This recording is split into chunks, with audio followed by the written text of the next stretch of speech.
Alors que je me préparais pour le dîner de Noël, mes parents ont posté une photo de famille sans moi. La légende disait, seulement les personnes les plus aimées. Alors, j'ai annulé le traiteur.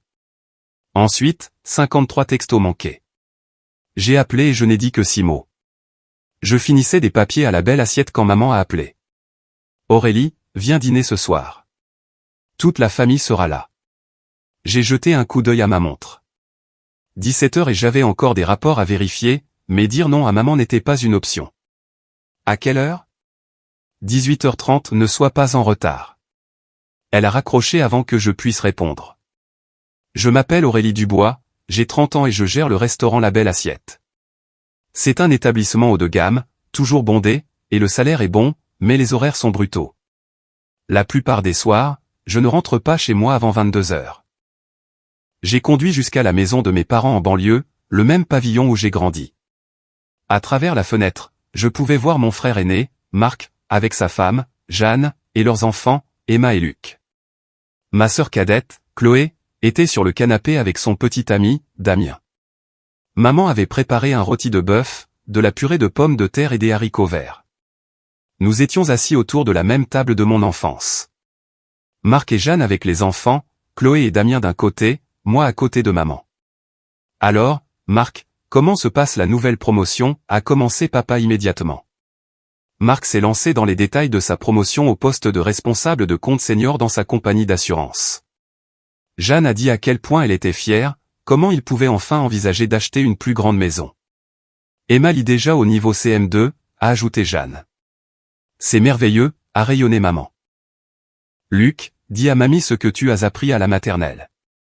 J'ai mangé mon rôti pendant qu'ils discutaient du travail de Marc, du travail à temps partiel de Jeanne, des leçons de natation d'Emma, de l'apprentissage de la propreté de Luc. Quand ils ont eu fini avec la famille de Marc, l'attention s'est tournée vers Chloé. Damien, comment va le nouveau travail à la banque, a demandé papa. Très bien, monsieur. En fait, nous voulions vous dire quelque chose. Damien a serré la main de Chloé. J'ai fait ma demande le week-end dernier. Nous sommes fiancés. La table a éclaté de joie. Maman a pleuré des larmes de bonheur.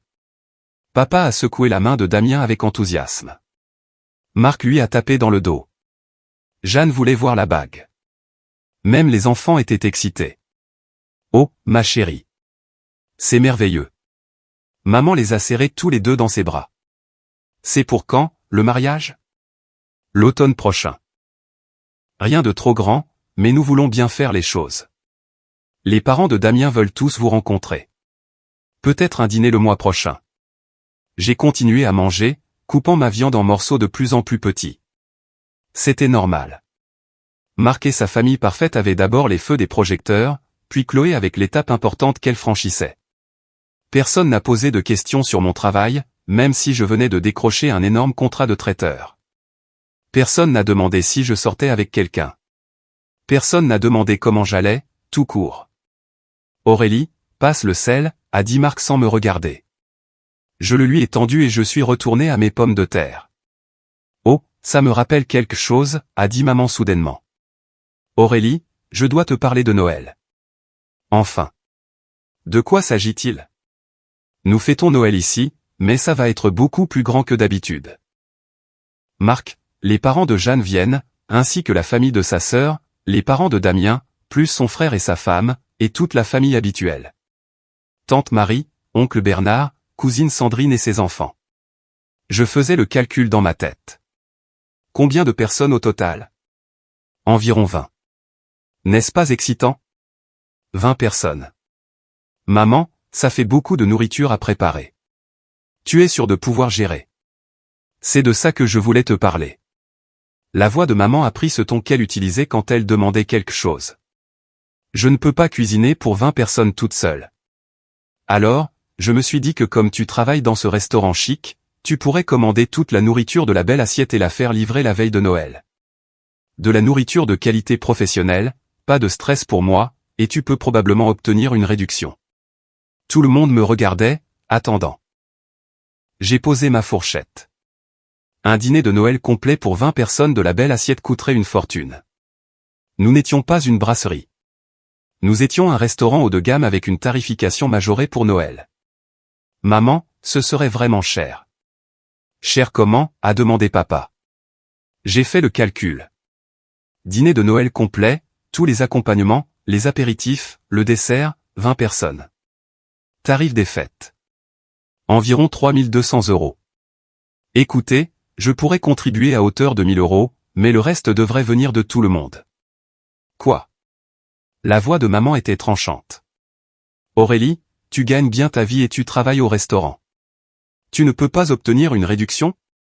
Ça ne marche pas comme ça, maman.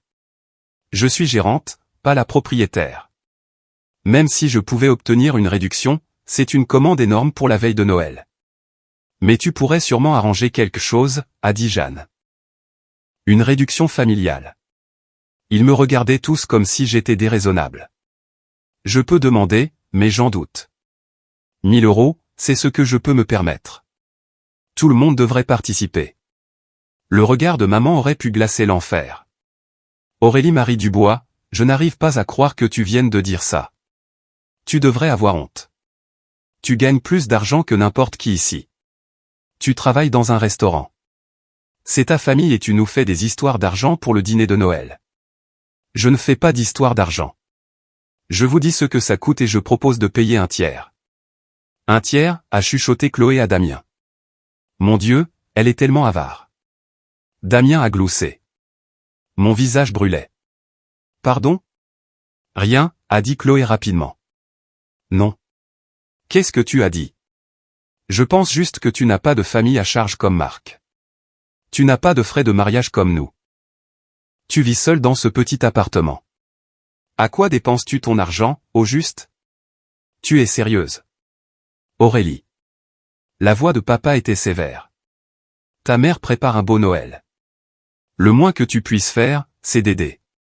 J'ai proposé d'aider. J'ai offert 1000 €. Ce n'est pas aider, ça, a dit maman.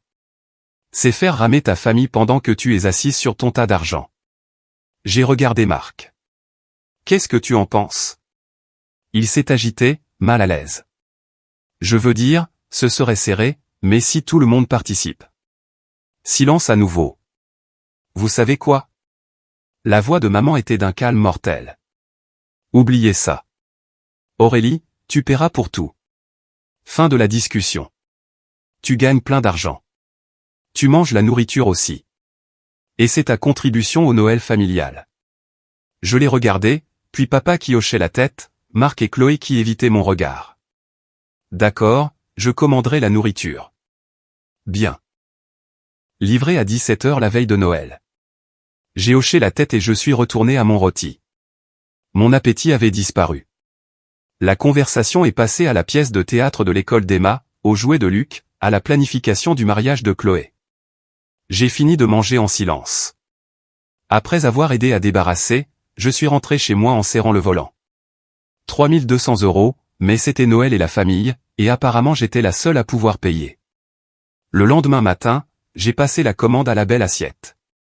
Côte de bœuf, jambon laqué au miel, tous les accompagnements, apéritifs, 3 desserts, tout pour un dîner de Noël parfait. J'ai versé un acompte de 1500 € et programmé la livraison pour le 24 décembre à 17 h. Mon patron, Antoine, a regardé la commande et a sifflé. Grand Noël en famille. Quelque chose comme ça. Ta famille va manger comme des rois. J'ai forcé un sourire. Noël était dans 3 semaines et demie et j'avais un restaurant à gérer. Les 3 semaines suivantes sont passées dans le tourbillon de l'effervescence des fêtes à la belle assiette. Décembre était toujours notre mois le plus chargé avec les fêtes d'entreprise, les réunions de famille et les dîners en amoureux qui remplissaient chaque table. Je me suis jeté dans le travail, essayant de ne pas penser aux 3200 € que je m'étais engagé à dépenser pour le dîner de Noël. Chaque mois depuis 1 an, j'envoyais 1000 € à maman pour l'aider avec leur mensualité de crédit. Papa avait pris une retraite anticipée pour des raisons de santé, et le travail à temps partiel de maman à la bibliothèque ne couvrait pas grand-chose. Marc et Chloé n'avaient jamais contribué. Mais d'une manière ou d'une autre, c'était toujours à moi d'aider financièrement. Entre l'aide pour le crédit et maintenant le dîner de Noël, j'envisageais plus de 4000 € dépensés pour ma famille en seulement 2 mois. Pendant ce temps, Marc planifiait des vacances à Disneyland Paris avec sa famille, et Chloé était occupée à organiser sa fête de fiançailles. La veille de Noël est enfin arrivée. J'avais pris ma journée, ce qui était rare pour moi. Le restaurant était fermé aujourd'hui de toute façon. Antoine donnait toujours au personnel la veille et le jour de Noël.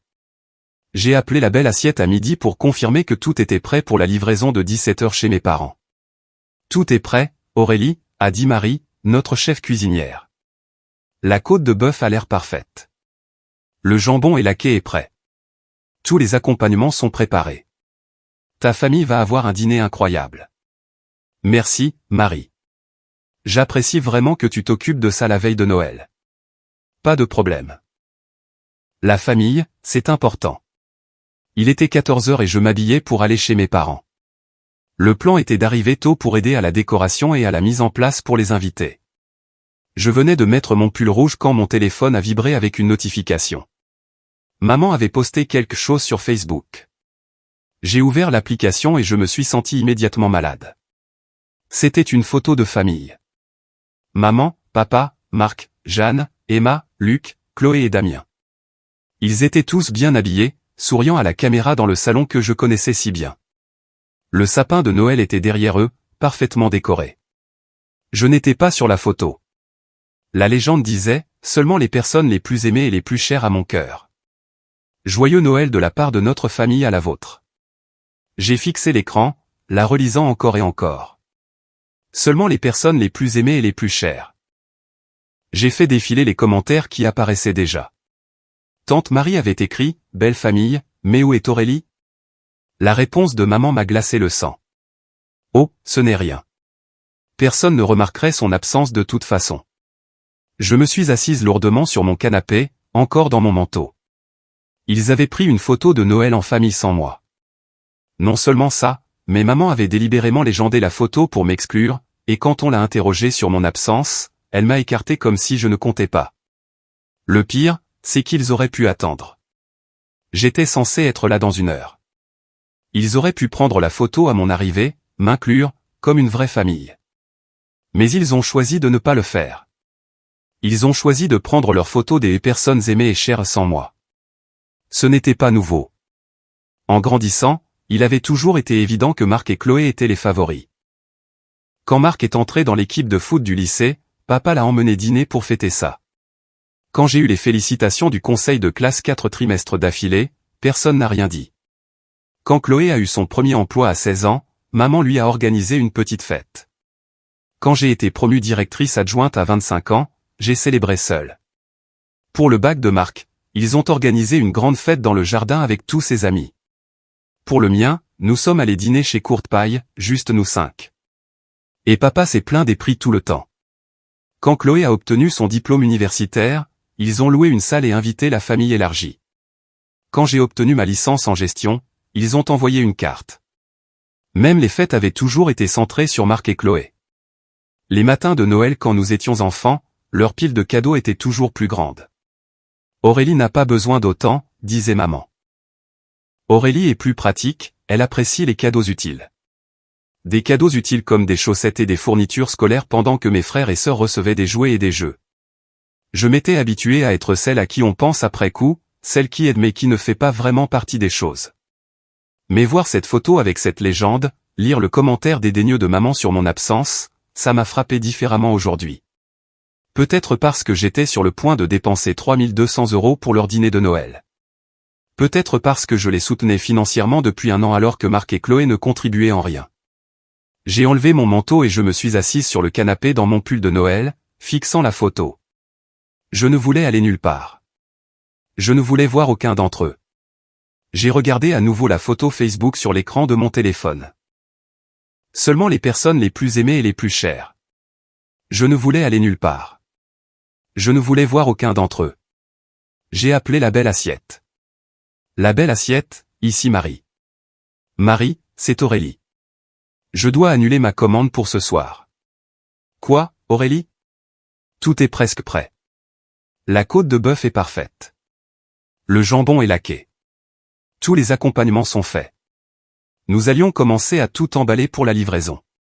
Je sais, et je suis désolé. Je suis prête à tout payer, mais s'il te plaît, ne livre pas la nourriture chez mes parents. Mais Aurélie. S'il te plaît, Marie, ne la livre pas, c'est tout.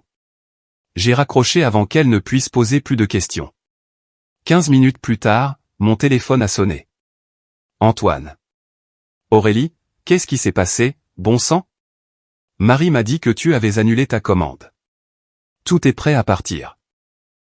Je me suis retrouvé à tout raconter à Antoine, le dîner de famille, le fait qu'on s'attendait à ce que je paie pour tout, la photo, le commentaire de maman. Il a écouté sans m'interrompre. Mon Dieu, Aurélie, je suis désolé. Il est resté silencieux un moment. Écoute, tu ne paies rien et je te rembourse l'intégralité de ton acompte. Antoine, tu n'es pas obligé. En fait, ça tombe parfaitement. Il y a environ une demi-heure, un de nos clients réguliers a appelé en panique. Urgence familiale. Il avait besoin d'un dîner de Noël complet pour ce soir. Je ne savais pas quoi lui dire car nous étions complets. Mais maintenant, je peux lui donner ta commande et il paiera la totalité lui-même. Après avoir raccroché, je me suis senti plus légère, d'une certaine manière. Je n'allais pas chez mes parents. Je n'allais pas sourire et faire semblant que tout allait bien pendant qu'ils savouraient un dîner que j'avais payé mais auquel je n'étais pas vraiment désiré. J'ai envoyé des textos de Noël à mes amis et collègues, à tout le monde sauf à ma famille. Puis j'ai éteint mon téléphone. Pour la première fois depuis des semaines, j'avais l'impression de pouvoir respirer. J'allais passer la veille de Noël seul, et ça me convenait parfaitement. J'avais quelques plats surgelés dans le congélateur et une bouteille de vin que j'avais gardée. Ce serait calme et paisible. Vers 18h, on a sonné à ma porte. J'ai regardé par le Judas et j'ai vu un livreur de la belle assiette tenant des sacs de nourriture. C'est de la part de votre patron, Antoine. Il m'a dit de vous souhaiter un joyeux Noël. C'était un dîner de Noël complet pour une personne.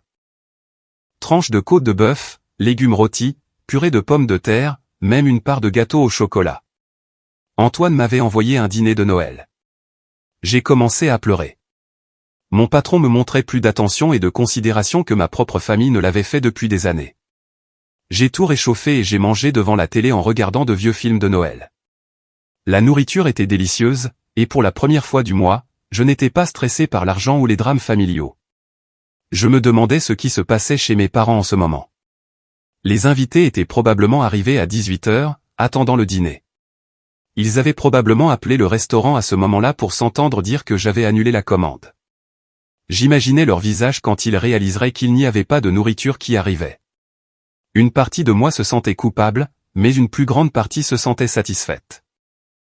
Ils avaient clairement montré que je ne faisais pas vraiment partie de la famille de toute façon. Maintenant, ils pouvaient se débrouiller pour le dîner de Noël sans leur distributeur de billets. Je suis allé me coucher tôt, me sentant plus détendu que je ne l'avais été depuis des mois. Le matin de Noël, j'ai rallumé mon téléphone. 53 appels manqués. Des dizaines de messages textes, tous de ma famille. J'ai lu les messages chronologiquement, voyant la panique monter. 17h47, maman, où est le traiteur? Ils auraient dû être là maintenant. 18h15, Marc, Aurélie, où est la nourriture? Les invités arrivent et il n'y a rien à manger. 18h32, Chloé, Aurélie, réponds à ton téléphone. Qu'est-ce qui se passe avec le dîner?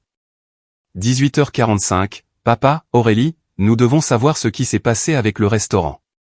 Rappelle-nous immédiatement. 19h23, maman, j'ai appelé la belle assiette et ils ont dit que tu avais annulé la commande. Qu'est-ce qui ne va pas chez toi, bon sang? 19h41, Marc, Aurélie, tu as complètement gâché Noël. Les parents de Jeanne sont mortifiés. Les enfants demandent pourquoi il n'y a pas de dîner. 20h15, Chloé, tu es folle. Complètement folle.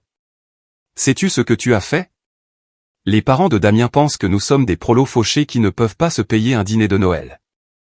20h52, maman, nous avons dû envoyer tout le monde chez McDonald's. La veille de Noël. Les parents de Damien sont partis tôt. La sœur de Jeanne demandait quel genre de famille nous étions. Tu nous as humiliés. 21h34, papa, Aurélie, je ne sais pas ce qui t'a pris, mais c'est inacceptable. Tu as détruit Noël pour tout le monde. Les messages devenaient de plus en plus en colère et désespérés au fil de la nuit. J'ai même ri en lisant certains d'entre eux. McDonald's la veille de Noël. Je pouvais imaginer le visage de maman quand elle a dû dire à 20 invités bien habillés que le dîner serait des Big Mac. À 10 heures, mon téléphone a sonné. Maman. J'ai répondu 7 fois. Aurélie. La voix de maman était si forte que j'ai dû éloigner le téléphone de mon oreille. Qu'est-ce que tu croyais faire, bon sang? Tu as complètement détruit Noël. 20 personnes sont venues en s'attendant à un beau dîner et à la place, nous avons dû les envoyer chez McDonald's. As-tu la moindre idée à quel point c'était humiliant? J'ai attendu qu'elle finisse de crier. Les parents de Damien sont partis après 1 heure. Ils pensent que nous sommes fous. La famille de Jeanne était si mal à l'aise. Les enfants pleuraient parce qu'ils ne comprenaient pas pourquoi le dîner de Noël était des hamburgers. Tu as tout gâché. Tu as fini, ai-je demandé calmement. Non, je n'ai pas fini. Je veux savoir pourquoi tu as fait ça. Pourquoi tu as délibérément saboté notre Noël? J'ai vu ta publication sur Facebook. Silence. Quelle publication Facebook? La photo de famille. Celle où tu as écrit seulement les personnes les plus aimées et les plus chères à mon cœur. Celle où tante Marie a demandé où j'étais et où tu as dit que personne ne remarquerait mon absence. Plus de silence. Aurélie, Tu quoi? Tu as oublié que j'étais censé être là. Tu as oublié que je payais pour tout le dîner? Tu as oublié que j'existe, sauf quand vous avez besoin d'argent? Tu as mal compris. Je n'ai rien mal compris. Tu as rendu parfaitement clair ce que tu ressens pour moi. Alors, j'ai décidé que si je ne suis pas assez aimé et cher pour être sur la photo de famille, je ne suis pas assez aimé et cher pour payer le dîner de famille. Ce n'est pas ce que je voulais dire. Si, ça l'est. Et tu sais quoi d'autre? J'en ai fini. J'en ai fini d'être votre distributeur de billets. J'en ai fini de payer pour des choses pendant que vous m'ignorez. J'en ai fini de faire semblant que nous sommes une vraie famille alors que vous ne me considérez manifestement pas comme en faisant partie. Aurélie, tu es ridicule. Je vous envoie 1 000 € chaque mois depuis 1 an pour aider avec le crédit. Marc ne contribue pas, Chloé ne contribue pas. Juste moi. Eh bien, ça s'arrête maintenant. À partir de janvier, vous n'aurez plus 1 centime de ma part. Tu ne peux pas être sérieuse. On ne peut plus sérieuse. Vous avez 2 enfants bien-aimés qui peuvent vous aider avec le crédit maintenant. Aurélie, attends. J'ai raccroché et j'ai immédiatement bloqué tous leurs numéros. Pendant les 2 heures suivantes, j'ai fait la lessive et nettoyé mon appartement. Vers midi, on a sonné à ma porte. J'ai regardé et je les ai tous vus. Maman, papa, Marc, Jeanne, Chloé et Damien. Ils avaient l'air contrariés et déterminés. Cette conversation était inévitable. J'ai ouvert la porte. Nous devons parler, a dit maman, me bousculant pour entrer dans mon appartement. Ils sont tous entrés et se sont tenus dans mon salon comme pour une intervention. Les yeux de maman étaient rouges d'avoir pleuré. Aurélie, je ne comprends pas pourquoi tu as fait ça. Pourquoi tu as gâché Noël et maintenant tu menaces d'arrêter de nous aider financièrement? Je n'ai rien menacé. Je t'ai dit exactement ce qui se passe. Mais pourquoi, a demandé Chloé. Qu'est-ce qui ne va pas chez toi? Ce qui ne va pas chez moi? Tu m'as traité d'avare pour ne pas vouloir payer 3 200 € toute seule. Vous m'avez exclu de la photo de famille et maman a littéralement dit que personne ne remarquerait si je n'étais pas là. Et vous me demandez ce qui ne va pas chez moi. Ils avaient tous l'air mal à l'aise. Aurélie, a dit papa prudemment. Si c'est à propos de cette photo, ta mère l'a déjà supprimée. Je l'ai fixée. Tu penses que c'est à propos d'une photo? De quoi d'autre pourrait-il s'agir, a demandé Marc. Quand est-ce que l'un de vous a fait quelque chose pour moi pour la dernière fois? Quand est-ce que vous m'avez demandé des nouvelles de ma vie pour la dernière fois? Quand est-ce que vous m'avez traité comme de la famille au lieu d'un compte en banque pour la dernière fois? Ils se sont regardés, confus. Nous t'incluons toujours, a commencé Jeanne. Non, vous ne le faites pas. Vous incluez mon argent. Il y a une différence. Maman s'est remise à pleurer. Je ne comprends pas pourquoi tu nous fais ça. Sans ton aide, nous allons perdre la maison. Vous avez 2 autres enfants, demandez-leur. Aurélie, sois raisonnable, a dit Marc. Tu gagnes plus d'argent que nous. Et cela me rend responsable du crédit de vos parents? Je me suis dirigé vers la porte et je l'ai ouverte. Je veux que vous partiez tous, maintenant. Aurélie a essayé à nouveau maman. Dehors, vous tous. J'en ai fini avec cette conversation, et j'en ai fini avec vous tous.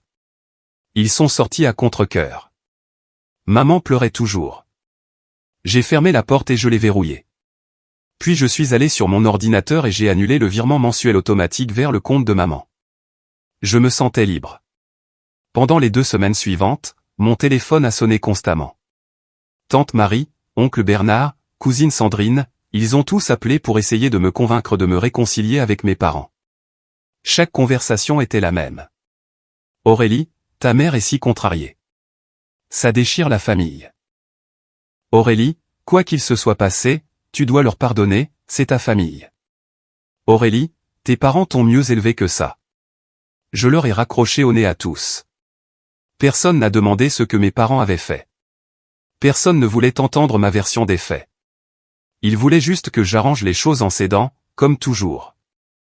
2 mois après Noël, je vérifiais les rapports d'inventaire à la belle assiette quand Marie est entrée dans mon bureau, l'air mal à l'aise. Aurélie, il y a des gens qui veulent te voir. Ils disent que ce sont tes parents. J'ai regardé par la fenêtre du bureau et j'ai vu maman et papa assis dans la salle d'attente près du poste d'accueil. Ils avaient l'air terribles, fatigués, stressés, pluvieux en quelque sorte. Maman et papa sont entrés dans mon bureau comme s'ils approchaient d'un enterrement. Les yeux de maman étaient gonflés d'avoir pleuré. Papa avait l'air de ne pas avoir dormi depuis des jours. Aurélie, a dit maman doucement, s'asseyant sans y être invitée. Nous devons parler. Il n'y a rien à dire. Si, il y a, la voix de papa était tendue. Nous sommes venus nous excuser. Je me suis penché en arrière dans ma chaise et j'ai attendu. La photo était une erreur, a dit maman. Le commentaire que j'ai fait était une erreur. Nous aurions dû t'inclure. Nous aurions dû t'attendre. Je l'ai supprimé dès que j'ai réalisé ce que j'avais fait. Ce que tu avais fait, c'était de me montrer exactement ce que tu ressens vraiment. Ce n'est pas vrai. Maman, arrête. Tu as écrit seulement les personnes les plus aimées et les plus chères et je n'étais pas sur la photo.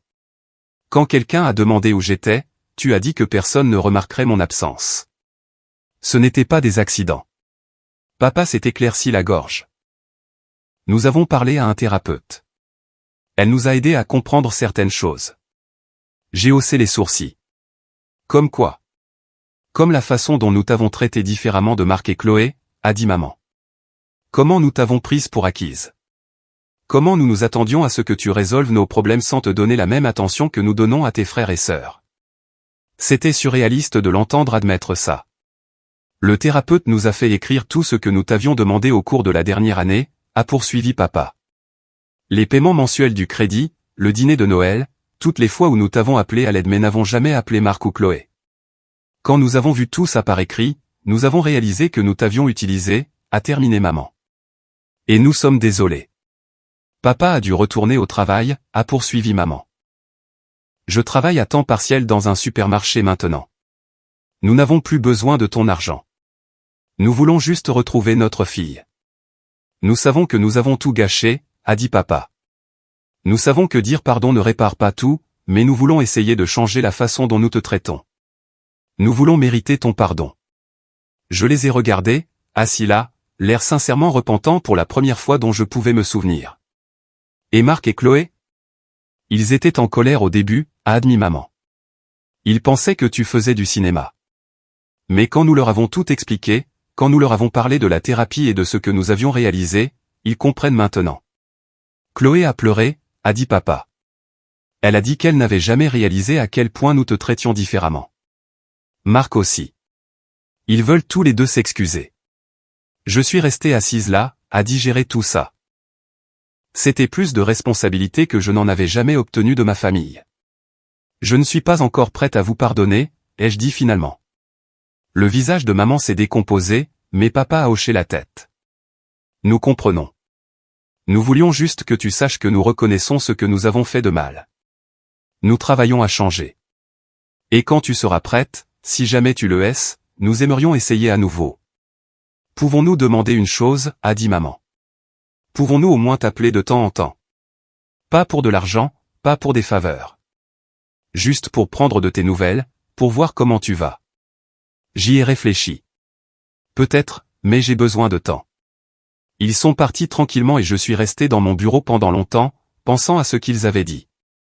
C'était la première fois qu'ils reconnaissaient leur comportement. La première fois qu'ils s'excusaient sans chercher d'excuses. 3 mois ont passé. Je n'ai pas contacté ma famille et ils n'ont pas insisté. De temps en temps, maman envoyait un bref texto. J'espère que tu passes une bonne journée ou je pense à toi, mais rien qui n'exigeait une réponse. Mon compte en banque était en meilleure santé qu'il ne l'avait été depuis des années. Sans les 1000 € de paiement mensuel, j'économisais de l'argent. J'avais commencé à regarder des forfaits vacances, pensant à prendre un vrai voyage pour la première fois de ma vie d'adulte. Le travail allait bien. Antoine m'avait donné une augmentation après l'incident de Noël, disant qu'il n'avait jamais eu un manager qui gérait une situation difficile avec une telle grâce. J'avais commencé à sortir plus sérieusement avec Thomas, du distributeur de vin. Il avait rencontré certains de mes amis et collègues, et tout le monde l'appréciait. Pour la première fois de ma vie, j'avais l'impression de vivre pour moi-même au lieu de gérer les problèmes de tout le monde. Je ne savais pas quand ou si je me réconcilierais avec ma famille. La blessure était toujours là, profonde et familière. Mais savoir qu'ils avaient reconnu leurs erreurs, qu'ils suivaient une thérapie, qu'ils s'étaient excusés sans exiger quoi que ce soit, ça signifiait quelque chose. Peut-être qu'un jour nous pourrions avoir une vraie relation, une où je serais apprécié pour plus que mon compte en banque. Peut-être qu'un jour je pourrais leur faire confiance pour me traiter comme de la famille au lieu d'une ressource. Mais pour l'instant, j'étais contente d'être seule. J'avais appris qu'être seul valait mieux que d'être utilisé. J'avais appris que je méritais mieux que d'être une pensée après coup dans ma propre famille. Plus important encore, j'avais appris que je pouvais me défendre, même si cela signifiait être seul. Pour la première fois en 30 ans, j'avais l'impression de connaître ma propre valeur, et elle ne se mesurait pas en euros.